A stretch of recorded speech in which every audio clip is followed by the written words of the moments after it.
শুভ সন্ধ্যা বন্ধুরা। আজ 26 সেপ্টেম্বর 2024। আনন্দবাজার পত্রিকার কিছু গুরুত্বপূর্ণ খবর নিয়ে আমি গৌতম।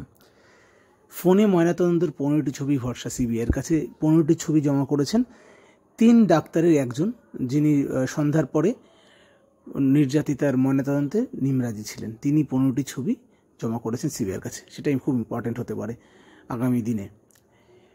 আন্দোলন তীব্র করার হুঁশিয়ারি জুনিয়র ডাক্তারদের। ওয়েস্টবেঙ্গল জুনিয়র ডক্টরস ফ্রন্ট বলেছেন যে আন্দোলন কিন্তু আগামী দিনে খুব তীব্রতর হতে পারে। টালা থানা বসেই তথ্য প্রমাণ নষ্ট হয়েছে সিবিআই মনে করছে টালা থানাতে বসেই ওই সময়টাতেই দীর্ঘ 4-5 ঘন্টার মধ্যে সমস্ত তথ্য প্রমাণ নষ্ট করে দেওয়া হয়েছে। প্লাবিত বঙ্গে শঙ্কা বাড়াচ্ছে নিম্নচাপ।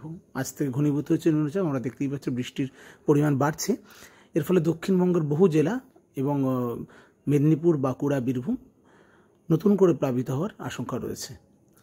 ঢাকার আজই শেষ বেলায় পদ্মার ইলিশ ঢুকছে। আজ খুব আনন্দের খবর। জানি না পদ্মার ইলিশই খেতে হবে এমন কেন দরকার হয়ে পড়েছে। আমরা তো পদ্মার ইলিশ বয়কটও করতে পারি, এত যেমন সমস্যা তাদের।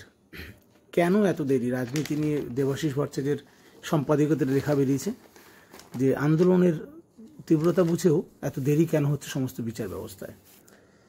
আর অন্য বাঙালির কথা, বিশ্বরঞ্জন ঘোষের লেখা ঈশ্বরচন্দ্র বিদ্যাসাগরের সম্বন্ধে লেখা বেরিয়েছে। আমি জানতাম না ঈশ্বরচন্দ্র বিদ্যাসাগর কিন্তু হোমিওপ্যাথি প্র্যাকটিসটা খুব ভালো করতেন। লেখাটার মধ্যে রয়েছে উল্লেখ, আপনারা পড়বেন সময় পেলে।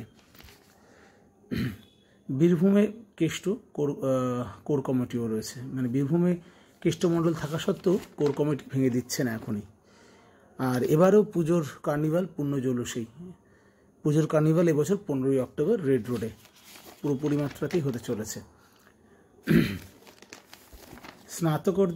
স্নাতকোত্তরদের আরজি ঝাড়ুদার পদে, বেকারত্বের বিপাকে বিজেপি। হরিয়ানাতে মাস্টার্স তারাও আবেদন করছে ঝাড়ুদার পদের জন্য। দেশের বেকারত্বের পরিস্থিতি এই জায়গায় এসে দাঁড়িয়েছে। সাহায্য চেয়ে দফায় দফায় ধর্ষিতা কিশোরী। ভয়ঙ্কর এক ঘটনা গুয়াহাটিতে ঘটেছে। বহুবার সাহায্য চাওয়ার পরও বৃদ্ধ এবং তার আশেপাশের লোকজন দ্বারা দফায় দফায় কিশোরী ধর্ষিতা হন।